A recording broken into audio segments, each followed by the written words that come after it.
Olá, seja muito bem-vindo ao nosso estudo bíblico de hoje. Você já parou para pensar no que Jesus quis dizer ao chamar seus discípulos de sal da terra? Essa expressão, dita no famoso Sermão do Monte, carrega uma riqueza de significado que muitas vezes passa despercebida. Hoje, vamos mergulhar profundamente nesse ensino, explorando seu contexto bíblico, cultural e espiritual. No Evangelho de Mateus, capítulo 5, versículo 13, Jesus declara: Vós sois o sal da terra, e se o sal for insípido, com que se há de salgar? Para nada mais presta senão para se lançar fora e ser pisado pelos homens. O que exatamente ele quis dizer com isso?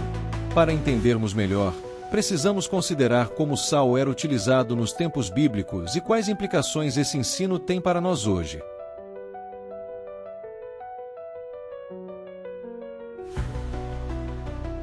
O sal sempre teve um papel fundamental na vida cotidiana e na adoração ao Senhor.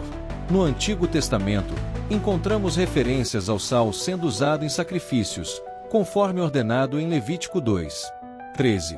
E todas as tuas ofertas dos teus manjares temperarás com sal, e não deixarás faltar a elas o sal da aliança do teu Deus, em todas as tuas ofertas oferecerás sal. Isso mostra que o sal não era apenas um tempero, mas tinha um valor simbólico profundo. Na cultura bíblica, o sal representava pureza, fidelidade e preservação. Os pactos eram selados com sal, como um sinal de permanência e compromisso. Em Números 18, versículo 19, Deus diz a Arão que sua aliança com os levitas é uma aliança perpétua de sal. Isso significa que o sal era um símbolo daquilo que dura, que não se corrompe. Além disso, o sal era uma metáfora para a sabedoria e para a influência positiva que o povo de Deus deveria exercer. Em Colossenses 4:6, o apóstolo Paulo escreve: A vossa palavra seja sempre agradável, temperada com sal, para que saibais como deveis responder a cada um. Aqui, o sal simboliza a prudência e a graça nas palavras do cristão, destacando a importância de sermos sábios e edificantes em nosso discurso. Outro aspecto importante do sal na Bíblia é sua associação com juízo e purificação. Em Gênesis 19:26, a mulher de Ló foi transformada em uma estátua de sal ao olhar para trás, desobedecendo a ordem de Deus.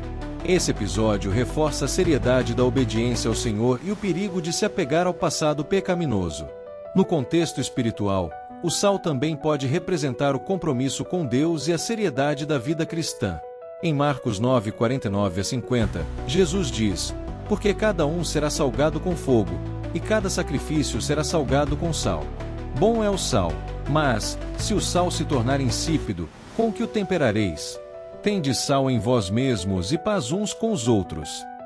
Aqui, ele relaciona o sal à pureza e à consagração, enfatizando a necessidade de mantermos nossa fé viva e eficaz.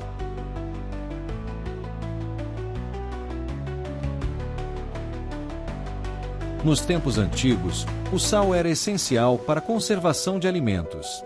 Sem os métodos modernos de refrigeração, o sal impedia que a carne e outros alimentos estragassem rapidamente. Quando Jesus disse que somos o sal da terra, ele estava ensinando que os cristãos têm um papel preservador no mundo. Assim como o sal impede a corrupção dos alimentos, nós, como discípulos de Cristo, devemos impedir a degradação moral e espiritual da sociedade. Além disso, o sal realça o sabor. Alimentos sem sal são insossos e sem graça. Da mesma forma, um cristão sem testemunho, sem amor e sem compromisso com a verdade se torna ineficaz. Jesus nos chama para sermos agentes de mudança, para dar sabor ao mundo com a graça de Deus, espalhando o amor, a justiça e a misericórdia.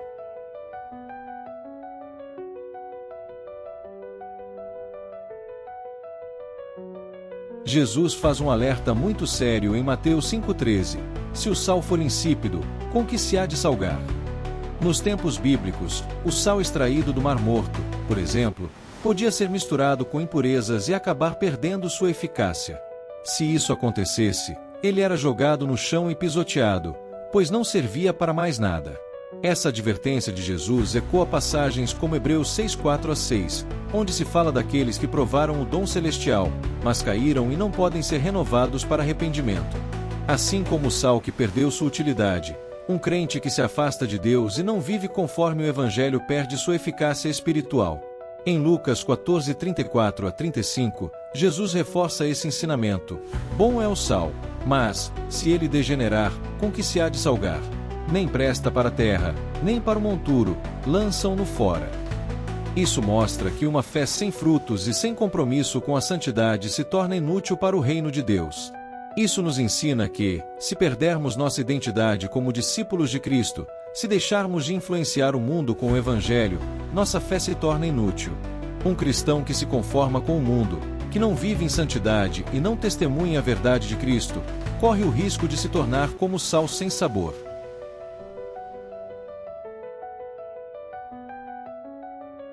Agora pense, como você tem sido o sal da terra no seu dia a dia? Será que sua presença faz diferença onde você está? Jesus nos chamou para sermos agentes de preservação da verdade e de propagação do Evangelho. Se não estivermos vivendo de acordo com os princípios do reino, corremos o risco de perder nosso propósito. Paulo nos exorta em Romanos 12:2, e não vos conformeis com este mundo, mas transformai-vos pela renovação do vosso entendimento, para que experimenteis qual seja a boa, agradável e perfeita vontade de Deus. Ser o sal da terra significa viver de maneira que reflita a vontade de Deus e cause impacto positivo na vida das pessoas ao nosso redor. Além disso, Colossenses 3,17 nos lembra: e tudo quanto fizerdes por palavras ou por obras, fazei tudo em nome do Senhor Jesus, dando por ele graças a Deus Pai.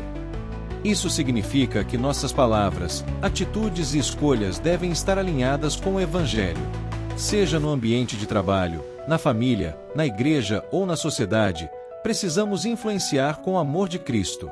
Pequenos gestos, como ajudar o necessitado, perdoar quem nos ofende e falar da palavra de Deus, são maneiras práticas de ser o sal da terra. Se nos tornamos indiferentes ou negligentes em nosso testemunho, corremos o risco de nos tornar como o sal que perdeu seu sabor. Então, pergunte-se: tenho sido um cristão que preserva a verdade? Minhas atitudes refletem a luz de Cristo?